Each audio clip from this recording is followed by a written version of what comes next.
துரை வைகோ அவர்களுக்காக என்னை துரோகின்றாரு வைகோ அப்படின்னு மல்லை சத்யா அவர்கள் பகிரங்கமாக நிறைய விஷயங்கள் பேசியிருக்காங்க. மல்லை சத்யா அவர்கள் துரோகியாவே இருக்கட்டும். நான் இப்ப கேட்கிறேன், இப்ப வைகோ அவர்கள் MDMK ஆரம்பிக்கும் போது வாரிசு அரசியல் குறித்து அவரோட பார்வை என்னவா இருந்தது? வாரிசு அரசியலுக்கு எதிரான ஒரு கட்சியை ஆரம்பிக்கிறீங்க, அதுக்கப்புறம் இன்னைக்கு நீங்க என்ன பண்றீங்க, உங்களோட வாரிசுகளை உள்ள கொண்டு வரீங்க. அப்போ உங்க கட்சி தொண்டருக்கு நீங்க துரோகம் தானே பண்ணிருக்கீங்க. அப்ப இங்க யாரு துரோகி? துரை வைகோ வந்ததுக்கு அப்புறமே சீனியர்ஸுக்கு நிறைய அதிருப்தி. முக்கியமா இப்ப முத்துரத்னம் அப்படின்ற ஒரு முன்னாள் MLA அவரு ஓரங்கட்டப்பட்டவர். அதுக்கப்புறம் திமுகல போய் அவரு சேர்றாரு. இப்ப மல்லை சத்யாவை நீங்க துரோகின்னு சொல்றீங்க. திமுக உங்களோட MLA-வை உங்க கூட்டணியில இருந்துகிட்டே அவங்க உள்ள எடுக்கிறாங்க. மதிமுக திமுக கூட்டணியில இருக்கீங்க. ஒரு கூட்டணி கட்சியை, அந்த கட்சியில் இருக்கக்கூடிய ஒரு MLA-வை திமுக இழுக்கிறாங்க. அதுக்கு வைகோ ரெஸ்பாண்ட் பண்ணல. இது எவ்வளவு பெரிய விஷயம்? அது கூட்டணியில் இருக்கக்கூடிய ஒரு கட்சியோட MLA-வை நீங்க உள்ள எடுக்கிறீங்கன்னா அதுதான் உங்களுக்கு கோபம் ஏற்படுத்திருக்கணும். இப்ப மல்லை சத்யா மேல உங்களுக்கு என்ன கோபம்? கட்சிக்கு எதிராக அவர் செயல்படுறாருன்றதான் உங்களுக்கு கோபம். இப்ப திமுக பண்ண வேலை என்ன? உங்க கட்சியில் இருக்கக்கூடிய ஒரு முன்னாள் MLA-வை அவர் தூக்குறாரு. கூட்டணி தர்மத்துக்கு எதிரான ஒரு விஷயம். இதை பண்ணும்போது இது திமுக பண்றது பெரிய தவறு. இது பண்ணிருக்க கூடாது. அதை பண்ணும்போது உங்களால எதுவுமே பேச முடியல. நீங்க என்ன பண்றீங்க? திமுகவை டிஃபெண்ட் பண்றீங்க. இல்ல கட்சியில கூடிய குழப்பங்களுக்கெல்லாம் காரணம் திமுக இல்ல அப்படின்ற மாதிரி சொல்றீங்க. திமுக கூட்டணியில் இருக்கக்கூடிய சிறிய கட்சிகள்லாம் அவங்க தனியா ஒரு கட்சியா இருந்தாலும் அங்க இருக்கக்கூடிய நிறைய தலைவர்கள் திமுகவுக்கு பயங்கர விசுவாசமா இருப்பாங்க. ஸோ அவங்க கொடுக்குற சிக்னல் என்னன்னா, ரொம்ப பிரச்சனை கொடுத்தீங்கன்னா MDMK-வுக்கு என்ன பண்ணமோ அதை உங்களுக்கும் எங்களால பண்ண முடியும்னு அவங்க சொல்றாங்க. இதை எதிர்த்து வைகோ அவர்களால் எதுவும் பேச முடியல. ஸோ அதனால இதுக்கெல்லாம் காரணம் என்ன? வாரிசு அரசியல். வாரிசு அரசியல் அப்படின்ற பிரச்சனை இருக்கு. உங்க வாரிசுகளை உள்ள கொண்டு வரணும் அப்படின்றதுக்காக உங்க கட்சியை நீங்க பலவீனப்படுத்துறீங்க. உங்க கட்சியோட எதிர்காலத்தை நாசம் பண்றீங்க. ஆயிரக்கணக்கான பேர், லட்சக்கணக்கான பேர் உங்களை நம்பி வந்தாங்க. அவங்க எல்லாருக்கும் நீங்க துரோகம் பண்ணிருக்கீங்க. என்ன பண்றாங்க? தாத்தாவோட பையன், அவரோட பையன் 4th ஜெனரேஷன் வரைக்கும் அவங்க ஆட்களை உள்ள கொண்டு வராங்க. நம்ம கண்ணு முன்னாடி லீடர்ஷிப்ல இந்த விஷயங்களை உள்ள இறக்குறாங்க. அதை தாண்டி ஏகப்பட்ட வாரிசுகள் பார்த்தா ஆயிரக்கணக்கான பேர் உள்ள இருப்பாங்க. ஏன்னா 4 ஜெனரேஷன்ஸ் ஆகும்போது மினிஸ்டர்ஸ் இருப்பாங்க, MLAs இருப்பாங்க, MPs இருப்பாங்க. ஸோ ஆயிரக்கணக்கான வாரிசுகளை நீங்க உள்ள ஒரு சிஸ்டம்குள்ள பம்ப் பண்றீங்க. இதெல்லாம் பார்த்துக்கிட்டு இப்படி அமைதியா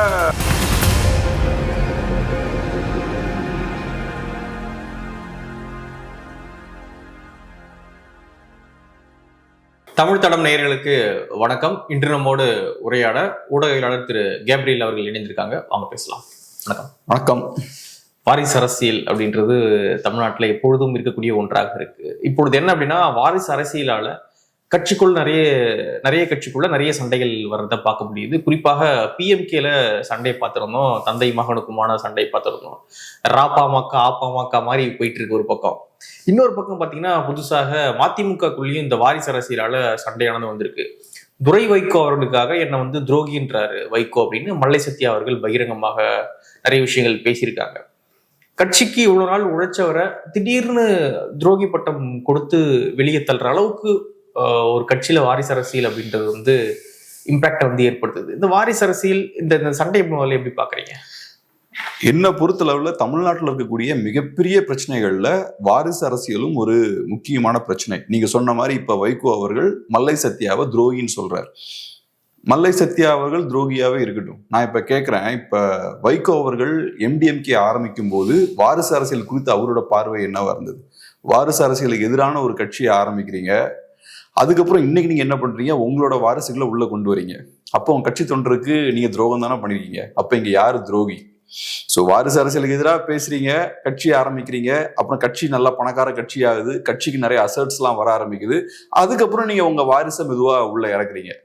அதுவும் உங்க வாரிசுகள் அரசியல்ல உங்களோட பயணம் பண்ணா கூட பரவாயில்ல, டக்குனு எங்க இருந்தோ கொண்டு அரசியலுக்குள்ள கொண்டு வரீங்க. கொண்டு வந்தோடனையும் தலைவர் பதவியை டக்குன்னு கொடுக்குறீங்க. அப்ப இங்க யார் நிஜமான துரோகி? ஸோ உங்களை நம்பி, நீங்க வாரிசு அரசியலுக்கு எதிரானவர்னு உங்களை நம்பி உள்ள நிறைய பேர் வராங்க. அவங்க எல்லாத்துக்கும் நீங்க துரோகம் பண்ணிருக்கீங்க. ஸோ அதனால இது பெரிய ஒரு சிக்கல். வாரிசுகளை உள்ள கொண்டு வரும்போது வாரிசுகளும் ரொம்ப வீக்கா இருக்காங்க. என்னை பொறுத்தளவுல ஒரு அரசியல் கட்சி தலைவர்னா இன்டர்னல் பாலிடிக்ஸை ஹேண்டில் பண்ணக்கூடிய கெப்பாசிட்டி இருக்கணும். இப்ப கருணாநிதி அவர்கள் ஏறி வர்றாருன்னா ஆயிரக்கணக்கான பேரை தாண்டி அவங்க கொடுக்கக்கூடிய பிரச்சனைகள் எல்லாம் தாண்டி சதி பண்ணுவாங்க, பாலிடிக்ஸ் பண்ணுவாங்க. அதெல்லாம் தாண்டி தான் பவருக்கு வரீங்க. அதே மாதிரி பவர்ல மேலே ஏறி போறவனும் நிறைய பாலிடிக்ஸ்லாம் பண்ணுவான், சதியெல்லாம் பண்ணி எடுத்து தான் மேலே போவான். ஒரு சேலஞ்சை பார்த்த உடனே பயப்படக்கூடாது. ஒரு சேலஞ்சை பார்த்த உடனே ஒருத்தன் பயப்படுறான்னா அவன் பொலிட்டிக்ஸுக்கு தகுதியான ஆளே கிடையாது. பட் வாரிசுகளை பொறுத்தளவில் அவங்களோட எதிர்பார்ப்பு என்னவா இருக்குன்னா, எப்படி அப்பா கையில ஒரு பிசினஸ் இருக்கு, அந்த பிசினஸ் எப்படி பையன் கைக்கு போகுமோ அதே மாதிரி கட்சியும், அப்பாவோட கட்சி டக்குனு என் கைக்கு வந்துடணும், எந்த பிரச்சனையும் இருக்கக்கூடாது, யாரும் என்னை கேள்வி கேட்கக்கூடாது. கீழ இருந்து ஒரு தலைவர் மேல வரும்போது அந்த மனப்பான்மை இருக்காது. அவரு ஸ்ட்ராங்கான லீடரா இருப்பாரு, பாலிடிக்ஸ் எல்லாம் முறியடிச்சு அவரு பவருக்கு வருவார். பட் இங்க அதுதான் பிரச்சனை அப்படின்ற மாதிரி பாக்குறேன். இப்ப மல்லை சத்யா அவர்களுக்கும் துரை வைகோ அவர்களுக்கும் ஏற்கனவே சிக்கல் இருக்கு. ஃபர்ஸ்ட் பஞ்சாயத்து வருது, அதுக்கப்புறம் 2 பேரும் சேர்ந்து கையெல்லாம் கொடுத்துக்கிட்டு போட்டோ ஷூட்லாம் நடக்குது, போட்டோஸ்லாம் பத்திரிகையில வருது. கட்சி விட்டு வெளியே போறோம்லாம் துரை வைகோ சொல்லியிருந்தாரு. ரைட். அப்பவே ரொம்ப ஆக்வர்டா இருந்தது. துரை வைகோ அவங்களோட பிஹேவியரும் ரொம்ப இம்மெச்சூர்டா இருந்தது. ஏன் கட்சி அப்படின்ற மாதிரி, நீ என்ன கேள்வி கேட்கறது, நான் புதுசா வருவேன், நான் பழைய ஆளா இருப்பேன், இது என்னுடைய கட்சி, நீ என்ன கேள்வி கேட்கறது அப்படின்ற ஒரு ஆட்டிடியூட் வந்து அவர்கிட்ட பார்க்க முடிஞ்சது. கண்டிப்பா இப்ப அப்படிதானே நடந்திருக்கு. வைகோ அவர்களால ஒரு கட்சியை ரொம்ப ஈஸியா அவரோட பையன் கிட்ட கொடுக்க முடியுது, பையனுக்கு டிரான்ஸ்பர் பண்ண முடியுது. பேங்க் அக்கௌண்ட்ல இருக்க பணத்தை டிரான்ஸ்பர் பண்ற மாதிரி, அவரோட ப்ராப்பர்ட்டியை டிரான்ஸ்பர் பண்ற மாதிரி அவரு கட்சியை ஈஸியா டிரான்ஸ்பர் பண்றாரு. ஒரு நிறுவனம் மாதிரி டிரான்ஸ்பர் பண்றாரு, நிறுவனம் மாதிரி ஒரு ப்ராப்பர்ட்டி மாதிரி டிரான்ஸ்பர் பண்றாரு. அப்ப அந்த எண்ணம் தானே வரும். எப்படி ஒரு ப்ராப்பர்ட்டி என்னோடதுன்ற ஒரு பார்வையில நான் பார்ப்பனோ அதே மாதிரிதான் நான் கட்சியும் பார்ப்பேன். அது என்னோட கட்சி, அப்ப நான் சொல்றதான் நீ கேட்கணும். ஃபியூச்சர் நான் தான்.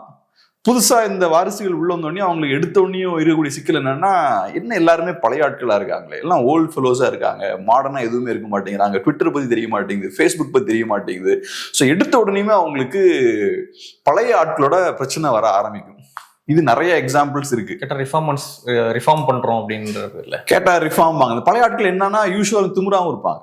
ஏன்னா ஸ்டார்டிங்ல இருந்தே அவங்க அப்பாக்களோட அவங்க டிராவல் பண்ணி மேலே ஏறி வந்திருப்பாங்க. வாரிசுகள் வந்தோன்னு என்ன எதிர்பார்ப்பாங்கன்னா, எல்லாரும் நமக்கு சலாம் அடிக்கணும் அப்படின்னு எதிர்பார்ப்பாங்க. சீனியர்ஸை பொறுத்தளவுல அவங்க அப்பாவுக்கு அவங்க சலாம் அடிக்கிறாங்கன்னா அவங்க அப்பாக்கள் வந்து பவர்ஃபுல்லான லீடர்ஸாகவும் இருப்பாங்க, இவங்களும் நல்லா பவர்ஃபுல்லான ஆட்களா இருப்பாங்க. ஏன்னா ஸ்டார்டிங்ல இருந்து டிராவல் பண்ணி வந்த ஆட்களா இருப்பாங்க. பட் வாரிசுகளை பார்க்கும்போது அவங்களுக்கு கொஞ்சம் சங்கடங்கள் இருக்கும், நிறைய முரண்கள் ஏற்படும். வாரிசுகள் எதிர்பார்க்குற அளவுக்கு அவங்களுக்கு வளைஞ்சு போக முடியாது. இவங்களுக்கும் வாரிசுகளை பார்க்கும்போது தகுதியான தலைவர்களா இல்லையே அப்படின்ற வருத்தமும் இருக்கும். ஸோ ஸ்டார்டிங்ல இருந்தே முரண்கள் கிரியேட் ஆகும். இது திமுகலையும் இந்த பிரச்சனை இருக்கு, பிஎம்கேலையும் இந்த பிரச்சனை இருக்கு, எம்டிஎம்கேலையும் இந்த பிரச்சனை இருக்கு. துரை வைகோ வந்ததுக்கு அப்புறமுமே சீனியர்ஸுக்கு நிறைய அதிருப்தி. முக்கியமா இப்ப முத்துரத்னம் அப்படின்ற ஒரு முன்னாள் எம்எல்ஏ, அவரு ஓரங்கட்டப்பட்டவர். அவரு அதுக்கப்புறம் திமுக போய் அவரு சேர்றாரு. இப்ப மல்லை சத்யாவை நீங்க துரோகின்னு சொல்றீங்க. திமுக உங்களோட எக்ஸ் எம்எல்ஏவை உங்க கூட்டணியில இருந்துகிட்டே அவங்க உள்ள எடுக்கிறாங்க. இப்ப மதிமுக திமுக கூட்டணியில இருக்கீங்க, ஒரு கூட்டணி கட்சியை, அந்த கட்சியில் இருக்கக்கூடிய ஒரு எக்ஸ் எம்எல்ஏவை திமுக இழுக்கிறாங்க. அதுக்கு வைகோ ரெஸ்பாண்ட் பண்ணல. சோ இப்ப எம்டிஎம்கேல போகக்கூடிய இந்த பிரச்சனைகளுக்கான காரணம் திமுக இல்ல அப்படின்ற மாதிரி அவரு பேசுறாரு.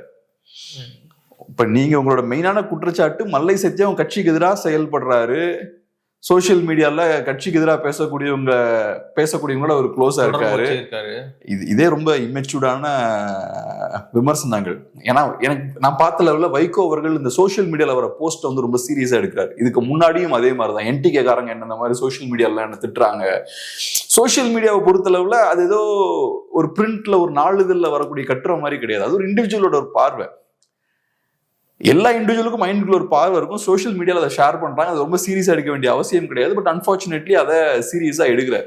சீரியஸா எடுத்ததன் விளைவாகத்தான் வந்து விருதுநகர்ல ஒரு கூட்டம் நடக்குது. அந்த கூட்டத்துல வந்து வைகோ அவர்கள் ரொம்ப ஹார்டா பிஹேவ் பண்றாரு. பத்திரிகையாளர்கள் வராங்க, அவங்களுடைய கேமராலாம் உடைங்க அப்படின்றாரு. நிறைய பேர் வந்து தாக்கப்பட்டிருக்காங்க. காலி சேரையா நீங்க எடுக்கிறீங்க, வெளியே கூட்டம் இருக்கு, அங்க போயிடுங்க அப்படின்னு. ஒரு மூத்த தலைவர், இவ்வளவு ஆண்டுகள் அரசியல் பண்ணியிருக்காரு, பல தலைவர்களோட பழகி இருக்காரு. அப்படி இருக்கும் பொழுது பத்திரிகையாளர்கள்கிட்ட எப்படி நடந்துக்கணும் அப்படின்ற அந்த மெச்சூரிட்டி இல்லாம வயதானதுனால நடந்துக்கிறாங்களா, எப்படி பாக்குறீங்க? அது மட்டும் இல்லாம அந்த கேமரால இருந்து அந்த இது எடுங்க, அதான் முக்கியமான பாயிண்ட். இது எடுங்க, எடுத்து உடைங்க, எல்லாத்தையும் ஃபில்ம் எல்லாம் எடுங்க அப்படின்ற மாதிரியும் பேசியிருக்காரு. 80லே இருக்காரு போல. அதுதான் உண்மை. கொஞ்சம் அவுடேட்டடா இருக்காரு அவரு. இன்னும் அவருக்கு சோசியல் மீடியாவை சரியா புரிஞ்சுக்க முடியல. சோசியல் மீடியான்றது அது ஏதோ ஒரு பத்திரிகையில வர கட்டுரை மாதிரி நம்ம அதை பார்க்க கூடாது. ஒரு தனி மனிதன் மனதில் இருக்கக்கூடிய ஒரு விஷயம், அவ்வளவுதான். அதை ரொம்ப சீரியஸா எடுத்துக்க வேண்டிய அவசியம் கிடையாது. அதே மாதிரி நீங்க சொன்ன மாதிரி 80s 90sலாம் இது சாதாரண நடக்கக்கூடிய விஷயங்கள்லாம்.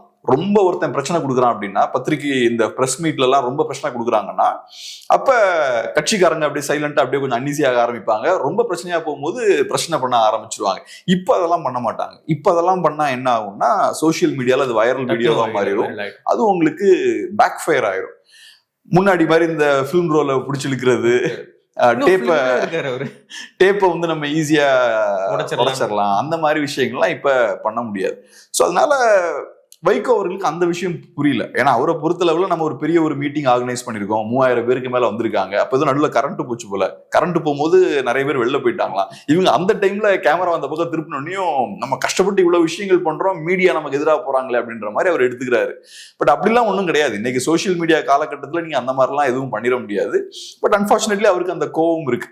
ஆனா இது காட்டக்கூடிய விஷயம் என்னன்னா, இப்ப இருக்கக்கூடிய இந்த சோசியல் மீடியா வேர்ல்டு வந்து எப்படி ஃபங்க்ஷன் ஆகுது, அதை நம்ம ரொம்ப சீரியஸா எடுக்க தேவையில்லை அப்படின்ற விஷயத்த காட்டுது. மல்லை சத்யா அவர்கள் மேல அவருக்கு கட்சி அவர் சரியா நிர்வாகம் பண்ணல, கட்சிக்குள்ள ஒரு கோஷ்டி வச்சிருக்காரு, இந்த மாதிரியான விஷயங்களை நீங்க பேஸ் பண்ணி அவர் மேல கோவப்படலாம். பட் அவர் சொல்ற பாயிண்ட்ஸ் எல்லாமே பார்த்தா சோசியல் மீடியால சிலவங்க விமர்சிக்கிறாங்க, அவங்களோட அவர் க்ளோஸா இருக்காரு, கட்சியில இருந்து வெளியே போனவங்களோட அவர் க்ளோஸா இருக்காரு, இந்த மாதிரியான பாயிண்ட்ஸை சொல்றாரு. நான் முக்கியமா என்ன கேட்கிறேன்னா, முத்துரத்னம் அப்படின்ற முன்னாள் எம்எல்ஏவை திமுக காரங்க அவங்க கட்சிக்குள்ள தூக்குறாங்க. செந்தில் பாலாஜி அவர்கள் அதை நடத்தி முடிக்கிறார். அப்ப இது எவ்வளவு பெரிய விஷயம். அது கூட்டணியில் இருக்கக்கூடிய ஒரு கட்சியோட எக்ஸ்எம்எல்ஏவை நீங்க உள்ள எடுக்கிறீங்கன்னா அதுதான் உங்களுக்கு கோபம் ஏற்படுத்திருக்கணும். இப்ப மல்லை சத்யா மேல உங்களுக்கு என்ன கோபம், கட்சிக்கு எதிராக அவர் செயல்படுறாருன்றதான் உங்களுக்கு கோபம். இப்ப திமுக பண்ண வேலை என்ன, உங்க கட்சியில் இருக்கக்கூடிய ஒரு முன்னாள் எம்எல்ஏவை அவர் தூக்குறாரு. கூட்டணி தர்மத்துக்கு எதிரான ஒரு விஷயம். இதை பண்ணும்போது இது திமுக பண்ணது பெரிய தவறு, இது பண்ணிருக்க கூடாது. அதை பண்ணும்போது உங்களால எதுவுமே பேச முடியல. நீங்க என்ன பண்றீங்க, திமுகவை டிஃபெண்ட் பண்றீங்க. இல்ல கட்சியில கூடிய குழப்பங்களுக்கு எல்லாம் காரணம் திமுக இல்ல அப்படின்ற மாதிரி சொல்றீங்க. அதுவும் இந்த விஷயத்தை திமுக எப்ப பண்றாங்கன்னா, துரை வைகோ பேசுறாரு, 12 சீட் நாங்க கேட்போம் அப்படின்ற மாதிரி பேசுறாரு. அதுக்கப்புறம் இந்த விஷயத்தை திமுக பண்றாங்க. அப்ப திமுக கொடுக்கக்கூடிய சிக்னல் என்ன, ஒழுங்கா நீங்க இல்லைன்னா உங்க கட்சியை நாங்க உள்வாங்கிடுவோம், நீங்க கட்சி தான் வச்சிருப்பீங்க, தலைவர்கள் எங்க கிட்ட இருப்பாங்க அப்படின்ற ஒரு மிரட்டலை திமுக காரங்க கொடுக்குறாங்க. இது எம்டிஎம்கேவுக்கு மட்டும் கிடையாது, இது மற்ற சிறிய கட்சிகளுக்கும் இந்த மிரட்டலை கொடுக்குறாங்க. இன்னைக்கு நமக்கு தெரியும், திமுக கூட்டணியில் இருக்கக்கூடிய சிறிய கட்சிகள்லாம் அவங்க தனியா ஒரு கட்சியா இருந்தாலும் அங்க இருக்கக்கூடிய நிறைய தலைவர்கள் திமுகவுக்கு பயங்கர விசுவாசமா இருப்பாங்க. ஸோ அவங்க கொடுக்குற சிக்னல் என்னன்னா, ரொம்ப பிரச்சனை கொடுத்தீங்கன்னா எம்டிஎம்கேவுக்கு என்ன பண்ணமோ அதை உங்களுக்கும் எங்களால பண்ண முடியும்னு அவங்க சொல்றாங்க. இதை எதிர்த்து வைகோ அவர்களால எதுவும் பேச முடியல, பெரிய ஒரு டால் லீடர். ஸோ அதனால இதுக்கெல்லாம் காரணம் என்ன, வாரிசு அரசியல். வாரிசு அரசியல் அப்படின்ற பிரச்சனை இருக்கு. உங்க வாரிசுகளை உள்ள கொண்டு வரணும் அப்படின்றதுக்காக உங்க கட்சியை நீங்க பலவீனப்படுத்துறீங்க, உங்க கட்சியோட எதிர்காலத்தை நாசம் பண்றீங்க. ஆயிரக்கணக்கான பேர், லட்சக்கணக்கான பேர் உங்களை நம்பி வந்தாங்க, அவங்க எல்லாருக்கும் நீங்க துரோகம் பண்ணிருக்கீங்க. ஒரு கட்சி அப்படின்றது வந்து கண்டிப்பா ஒரு ப்ராப்பர்ட்டி மாதிரி பார்க்கப்படாது. கண்டிப்பா அவங்க வந்து தலைவருக்காக நிறைய நேரங்களை செலவிட்டு இருப்பாங்க, நிறைய பணங்களை செலவிட்டு இருப்பாங்க, நிறைய நிம்மதிகளை இழந்திருப்பாங்க. ஸோ இப்படி இருக்கும் பொழுது இது என்னுடைய கட்சின்னு ஒரு தலைவர் பார்க்கறது அப்படின்றதே ஒரு அபத்தமா இல்லையா? நான் என்ன சொல்றேன், அது 100% அபத்தமான விஷயம் தான். அதை விட அபத்தமான ஒரு விஷயம் என்னன்னா, அப்படி ஒரு தலைவர் பார்க்கிறாரு, ஒரு கட்சி அந்த மாதிரியான பார்வையை கொண்டிருக்குன்னா தொண்டர்கள் அங்க இருக்கக்கூடாதுங்க. தொண்டர்களுக்கு அந்த புரிதல் வேணும். அது தொண்டர்களை அவமதிக்கக்கூடிய ஒரு விஷயம். என் கட்சியில நீ கொடி தூக்கிட்டு வரலாம், போஸ்டர் ஓட்டலாம், கோஷம் போடலாம், தலைவர் நீ ஆக முடியாது அப்படின்னு சொல்லும் போது அது நீங்க என்ன இன்சல்ட் பண்றீங்க. அப்படி என்ன இன்சல்ட் பண்ணும்போது நான் அந்த கட்சியில் இருக்க முடியாது, இருக்கக்கூடாது. ஸோ இப்ப நம்ம ஒரு கம்பெனில வேலை பார்க்கணும்னு வச்சுப்போம், என்னோட சாதியோ, என்னோட மதமோ, என்னோட இந்த நேஷனாலிட்டி காரணமா அந்த கம்பெனில என்ன வளர மாட்டேன்னு சொல்றாங்கன்னு வச்சுப்போம். அப்ப அது என்ன இன்சல்ட் பண்ற ஒரு விஷயம் தான். அந்த கம்பெனில நான் இருக்கக்கூடாது. சாதாரண ஒரு எம்ப்ளாயியா நான் அந்த கம்பெனில இருக்கக்கூடாது. நான் திறமையானவனா இருந்தாலும் என்னோட அடையாளத்தின் காரணமாக நான் மேல ஏற முடியாது, என்னோட பேக்ரவுண்டின் காரணமா நான் ஏற முடியாது அப்படின்னா அது நீங்க எனக்கு இழைக்கக்கூடிய அநீதி. அதை நான் ஏத்துக்க கூடாது. அநீதி நடக்கும்போது நம்ம என்ன பண்ணணும், அதை எதிர்த்து நம்ம குரல் கொடுக்கணும். அது பேரு தான் என்ன, சோசியல் ஜஸ்டிஸ். ஸோ அதனால அதை நம்ம செய்யணும். அப்படி இருக்கும்போது உங்க கண்ணு முன்னாடி உங்களை அவமானப்படுத்துறாங்க. என்ன பண்றாங்க, தாத்தாவோட பையன், அவரோட பையன் 4th ஜெனரேஷன் வரைக்கும் அவங்க ஆட்களை உள்ள கொண்டு வராங்க. நம்ம கண்ணு முன்னாடி லீடர்ஷிப்ல இந்த விஷயங்களை உள்ள இறக்குறாங்க. அதை தாண்டி ஏகப்பட்ட வாரிசுகள் பார்த்தா ஆயிரக்கணக்கான பேர் உள்ள இருப்பாங்க. ஏன்னா 4 ஜெனரேஷன்ஸ் ஆகும்போது மினிஸ்டர்ஸ் இருப்பாங்க, எம்எல்ஏஸ் இருப்பாங்க, எம்பிஸ் இருப்பாங்க. ஸோ ஆயிரக்கணக்கான வாரிசுகளை நீங்க உள்ள ஒரு சிஸ்டம்குள்ள பம்ப் பண்றீங்க.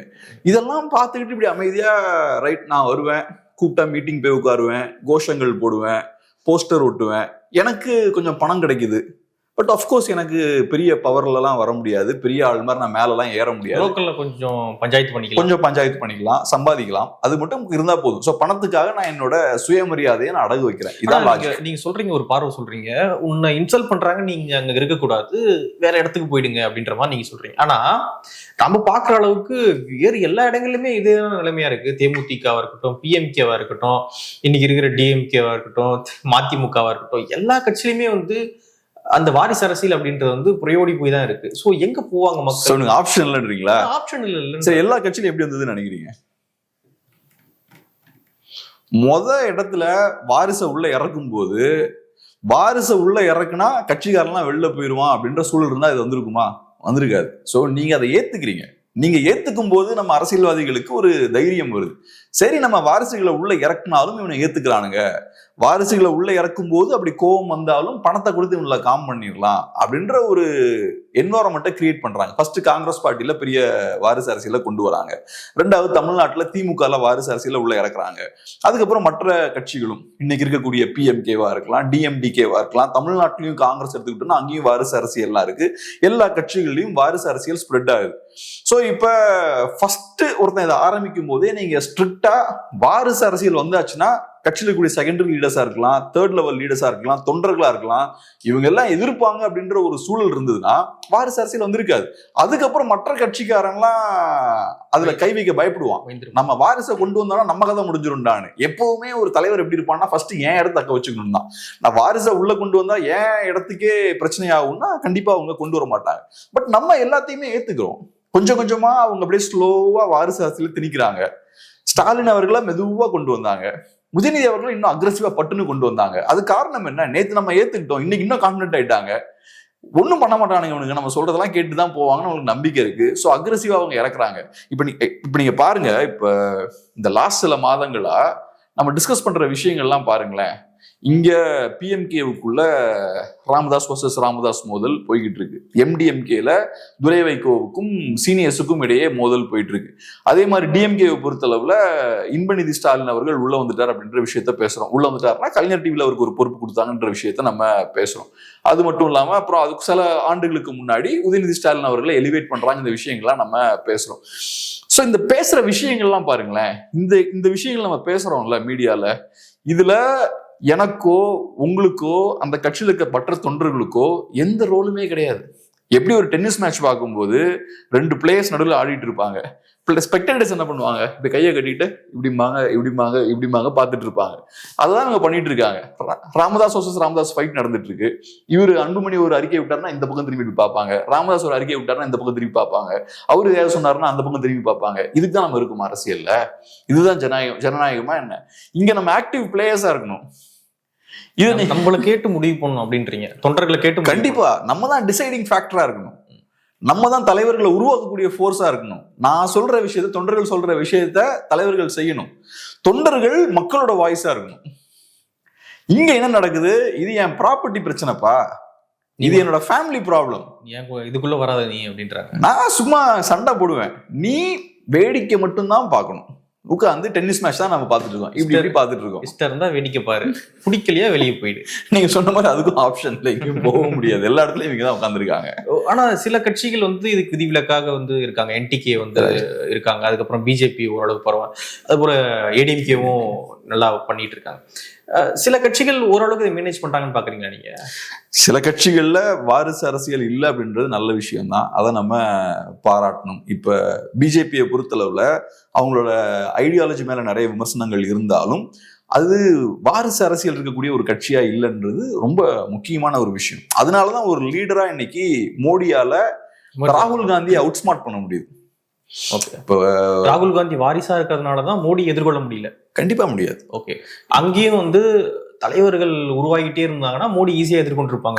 கண்டிப்பா பண்ணிருப்பாங்க, வாரிசால எதிர்கொள்ள முடியும். இன்ஃபேக்ட் அங்க வாரிசு அரசியல்லாம் வராம ஊழல்லாம் இல்லாம இருந்திருந்தா பிஜேபியோட பவர்ஃபுல்லா வளர்ந்துருக்காரு. ஸோ பிஜேபியோட வளர்ச்சிக்கு காரணம் காங்கிரஸோட ஊழல், காங்கிரஸோட வாரிசு அரசியல், இதெல்லாம் தான் பிஜேபியை வளர்த்துடுது. ஸோ இப்ப நான் தான் எப்பவுமே சொல்றது உண்டு, இப்ப நீங்க நான் பிஜேபி வீழ்த்த போறேன்னு சொல்லிட்டு காங்கிரஸுக்கும் திமுகவுக்கும் ஓட்டு போடுறது என்னன்னா லாஜிக்கே இல்லை. ஏன்னா பிஜேபி வளர்ந்ததுக்கு காரணமே இவங்களோட வாரிசு அரசியலும் இவங்களோட ஊழலும் தான். இத மக்கள் பார்த்து பார்த்து வேற வழியே இல்லை, இவங்களை நம்பி நீ பிரயோஜனமே இல்லைன்னா அந்த பக்கம் மக்கள் போக ஆரம்பிக்கிறாங்க.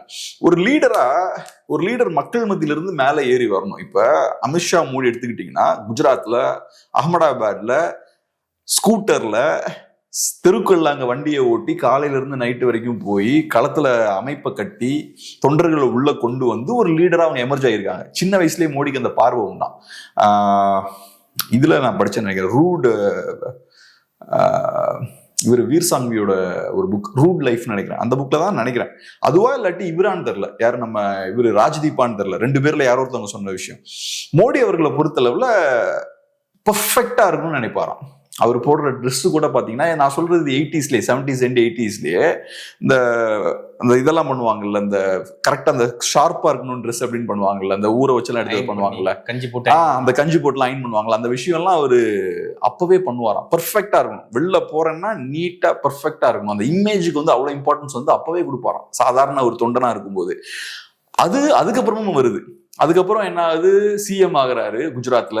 அப்பவும் அவருக்கு ஒரு டீம் இருப்பாங்களா, அதுக்குன்னே அவருக்கு ட்ரெஸ் தைக்கிறதுக்குலாம் ஒரு டீம் வச்சிருப்பாரு. ஒரு பர்டிகுலர் ஏதோ ஸ்டோர்லாம் இருக்கு போல, அந்த டீமோட ரொம்ப நாள் டிராவல் பண்ணுவாராம். சோ என்னன்னா, நான் எப்படி ப்ரொஜெக்ட் ஆகணும் அப்படின்றத ரொம்ப கேர்ஃபுல்லா இருக்காரு. அதனாலதான் கேமரா போற இடத்துல எல்லாம் ஃபேஸ் திருப்புறதெல்லாம். ஏன்னா அது பார்ட் ஆஃப் ப்ரொஜெக்ஷன் இல்ல, அது நமக்கு தப்பா அது பேக் ஃபயர் ஆகும்போது நம்ம பார்த்து சிரிக்கிறோம்.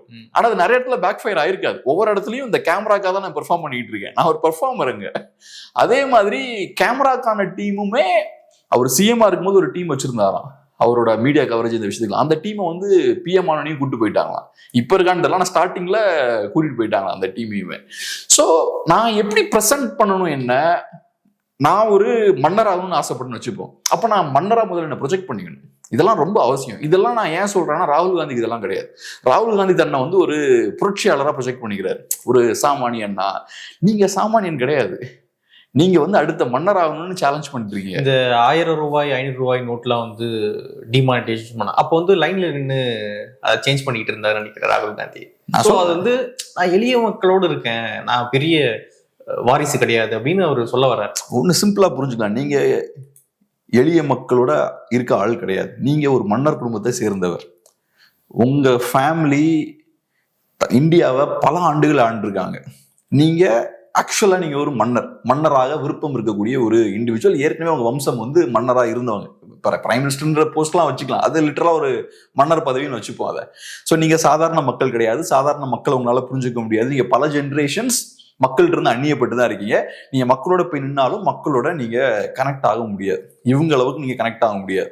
ஸோ நான் என்ன சொல்ல வரேன், நாளைக்கு நீங்க மன்னர் ஆகணுன்ற விருப்பம் இருந்தா ஃபர்ஸ்ட் உங்களை ஒரு மன்னர் மாதிரி நீங்க ப்ரொஜெக்ட் பண்ணிக்கணும். உங்க அப்பா அப்படிதான் பண்ணார். ராஜீவ் காந்தி தன்னை ஒரு மன்னரா தான் ப்ரொஜெக்ட் பண்ணிக்கிட்டார், ஜனநாயக மன்னர், ஹம்பிளான ஒரு மன்னர், ஹம்பிளான மனுஷனும் கூட தான் போல. ராஜீவ் காந்தியை பத்தி பேசும்போது எல்லாரும் சொல்ற விஷயம், கொஞ்சம் ஹம்பிளான இண்டிவிஜுவல், ரொம்ப பத்திரிகையாளர்லாம் இன்டிமிடேட் பண்ண மாட்டாரு, இந்திரா காந்தி மாதிரி அந்த ரொம்ப அக்ரெசிவான ஆள் கிடையாது, பர்சனலா ரொம்ப கைண்டான ஆள். ஆனா தன்னை ஒரு மன்னரா தான் அவர் ப்ரொஜெக்ட் பண்ணிக்கிட்டார். அவர் தன்னை ஒரு புரட்சியாளராவோ தன்னை ஒரு இடதுசாரியாவோ அப்படிலாம் அவர் ப்ரொஜெக்ட் பண்ணல. அப்படி நீங்க பண்ணீங்கன்னா ஃப்ரிஞ்ச் ஆயிருவீங்க. ஸோ இந்த புரிதல்லாம் மோடிக்கு இருந்தனாலதான் அவர்னால மக்களை புரிஞ்சுக்க முடியுது, மேலே ஏறி போக முடியுது. ஸோ மோடி மாதிரியான ஒரு லீடரை கீழே இருந்து மேலே போறதுக்கு பாஜக அலோவ் பண்றாங்க. அப்படி அலோவ் பண்ணக்கூடிய கெப்பாசிட்டியும் ஸ்ட்ரென்த்தும் பாஜகவுக்கு இருந்தனால இன்னைக்கு அதனால வரக்கூடிய லாபங்களை அறுவடை பண்றாங்க. 15 ஆண்டுகள் ஆண்டுட்டு இருக்காங்க. இந்த விஷயத்த காங்கிரஸ் பார்ட்டியால பண்ண முடிஞ்சிருந்தா பாஜகவுக்கு இப்ப கிடைக்கக்கூடிய அந்த லாபங்கள் காங்கிரஸும் கிடைச்சிருக்கும். காங்கிரஸ் பார்ட்டி அதே மாதிரி ஸ்ட்ராங்கா இருந்திருக்கும். களத்துல இருந்து வரக்கூடிய லீடர் மேல போவாரு. பேசிக்கலி பாருங்களேன், காங்கிரஸோட டாப் லீடர்ஸ் எல்லாம் பாத்தீங்கன்னா கொஞ்சம் எலிட்டிஸ்டா தான் இருப்பாங்க, கொஞ்சம் அப்பர் கிளாஸ் எலிட்டிஸ்ட் லீடர்ஸா இருப்பாங்க. அவங்களால பெருசா கிரவுண்டோட கனெக்ட் ஆக முடியாது. இந்த ஓல்டு இந்தியன் எலிட்டும் போல, இப்ப இந்த 90ஸ்க்கு அப்புறம் உருவான புது இந்தியன் எலிட்ல நான் சொல்ல இந்த ஓல்டு இந்தியன் எலிட் இருப்பாங்கல்ல, பரம்பரையா பவர்ஃபுல்லா இருந்த குரூப் இருக்காங்கல்ல, அவங்க அந்த ஸ்டைல் ஆஃப் ஒரு அப்ரோச் காங்கிரஸ் கிட்ட இருக்கும். அப்படி இருக்கும்போது இப்ப சாதாரண மக்கள் டக்குன்னு மேலே ஏறி வரும்போது இவன் நமக்கான ஆள் மாதிரி இருக்கானே, நம்மளோட கனெக்ட் ஆகிறான்ன்ற மாதிரி மக்கள் பாக்குறாங்க. இதுக்கப்புறம் மேபி மக்கள் ஃபியூச்சர்ல அரசியலும் பார்க்கலாம். பட் இப்போ அந்த மாதிரி அவங்க பாக்குறாங்க. ஸோ சாதாரண ஆட்கள் வந்தாங்கன்னா அதுக்கான ஸ்பேஸ் ஒரு கட்சி கொடுக்குமே, ஆனால் அந்த கட்சி வளரும். இது வாரிசுகளுக்கும் தெரியும், வாரிசுகளை ப்ரொமோட் பண்ணக்கூடிய அந்த அப்பாக்களுக்கும் தெரியும். ஆனாலும் அவங்களுக்கு பேராசை, கையில பணம் இருக்கு, அதிகாரம் இருக்கு, அது நம்ம கையிலே வச்சுக்கணும். கட்சி நாசமானாலும் பரவாயில்ல, நம்ம கையில வச்சுக்கணும். இன்னொரு பக்கம் என்ன சொல்றாங்க அப்படின்னா, இப்போ அதிமுக எடுத்துக்கிட்டோம் அப்படின்னா, அண்ணா ஜெயலலிதா அவர்களுக்கு பிறகு அவங்க யாரு அப்படின்னு அடுத்தது யாரு அப்படின்னு சொல்லிட்டு கை காட்டாம போயிட்டாங்க. ஸோ அதனால வந்த குழப்பத்தை நம்ம பார்த்திருந்தோம். அவங்க இறந்த பிறகாக கிட்டத்தட்ட 4.5 ஆண்டு காலம் எப்படி அதிமுக ஸ்ட்ரகிள் பண்ணாங்க, இப்போ எப்படி ஸ்ட்ரகிள் பண்ணிக்கிட்டு இருக்காங்க அப்படின்றத நம்மளால பார்க்க முடியும். ஸோ அடுத்தது யாரு அப்படின்னு சொல்லிட்டா அந்த கட்சி அதுக்கப்புறம் மேலே ஏறதுல ஈஸியா இருக்கு.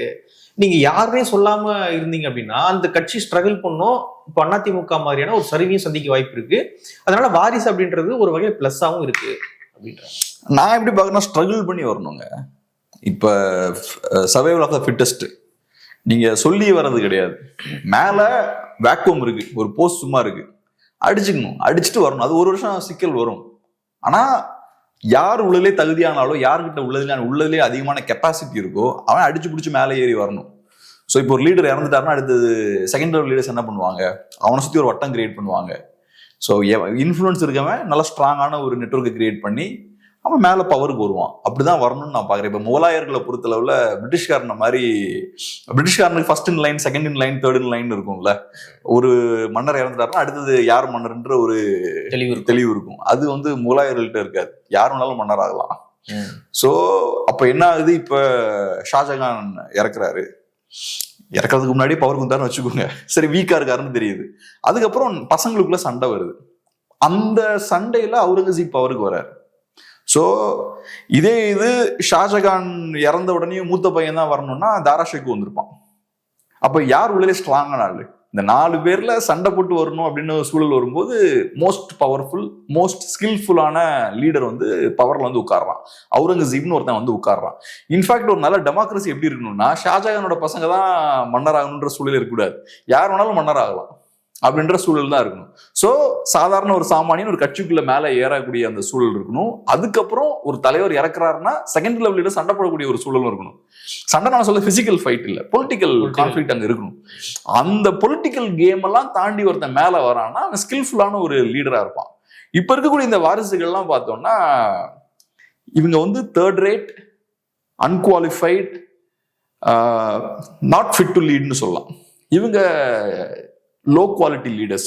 கிரைசிஸ் வரும்போது கண்டிப்பா பண்ண முடியாது. இவங்க தான் கிரைசிஸை கிரியேட் பண்ணுவாங்க.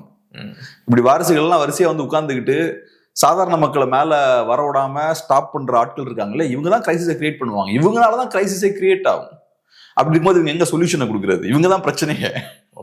ஸோ இது சாமானிய ஆட்களா இருக்கும்போது அவங்களுக்கு சொசைட்டியை பத்தின புரிதல் இருக்கும், என்ன பிரச்சனை இருக்குன்னு தெரியும். ஒரு பிரச்சனை வரும்போது நல்லா அக்ரெசிவா எஃபெக்டிவா ஹேண்டில் பண்ணுவாங்க. அதிமுகவோட பிரச்சனை வேறன்னு பாக்குறேன். இப்ப எம்ஜிஆர் அவர்கள் இறந்தப்பயும் அதே கிரைசிஸ் தான் இருந்தது இல்ல. அதுக்கப்புறம் ஜெயலலிதா அவர்களால் நல்லா எமர்ஜ் ஆகி அந்த பார்ட்டியை ஸ்ட்ராங்கா தானே வச்சிருந்தாங்க. ஸோ இப்போ அந்த பார்ட்டி வீக் ஆகுதுன்னா அதுக்கு வேற நிறைய காரணங்கள் இருக்குன்னு பாக்குறேன். இந்த பவர் டிரான்ஸ்ஃபரால வர சிக்கலா நான் பார்க்கல. அது ஓகே, வேற சில காரணங்களும் வேற சில சொசைட்டி மாறிடுச்சு. இன்னைக்கு பிஜேபி இவ்வளவு ஸ்ட்ராங் ஆயிருச்சு. அம்மையார் ஜெயலலிதா அப்ப பவருக்கு வரும்போது பிஜேபி இவ்வளவு ஸ்ட்ராங்கா இல்ல, பிஜேபி ஸ்ட்ராங் ஆயிருக்கு, என்டிகே ஸ்ட்ராங் ஆயிருக்கு. இதுக்கு முன்னாடி விஜய் கமலஹாசன்லாம் அரசியல் வரணும்னா யோசிப்பாங்க. இப்ப அவங்கள இறக்கி விட வேண்டிய தேவையும் இருக்கு. ஸோ ஏதோ சில சக்திகள் அவங்கள உள்ள இறக்கி விடுறாங்க. இதெல்லாம் ஜெயலலிதா அவர்களுக்கு பிரச்சனையே கிடையாது. ஜெயலலிதா அவர்கள் நினைச்சாங்கன்னா ஒரு சினிமாக்காரன்லாம் உள்ள வந்தானா வேற மாதிரி டீல் பண்ணிருப்பாங்க. ஸோ இப்ப களம் நல்லா மாறிடுச்சு. இப்ப இவங்க எல்லாம் சேர்ந்து ஒரு 20-30% ஓட்ஸ் வரைக்கும் கையில் எடுக்க முடியுன்ற ஒரு சூழல் ஏற்பட்டிருக்கு. ஸோ இந்த சிச்சுவேஷன் வேற, பொலிட்டிக்கல் லேண்ட்ஸ்கேப்பிங் மாறிடுச்சு. ஏன்னா அரசியல் மாற்றமும் நடக்கும்ல சொசைட்டில. அதோட ஒரு வெளிப்பாடாதான் அதிமுக இன்னைக்கு சிக்கல்ல இருக்குன்னு நினைக்கிறேன். நிறைய விஷயங்கள் நம்மோடு பகிர்ந்துக்கிட்டீங்க, ரொம்ப நன்றி.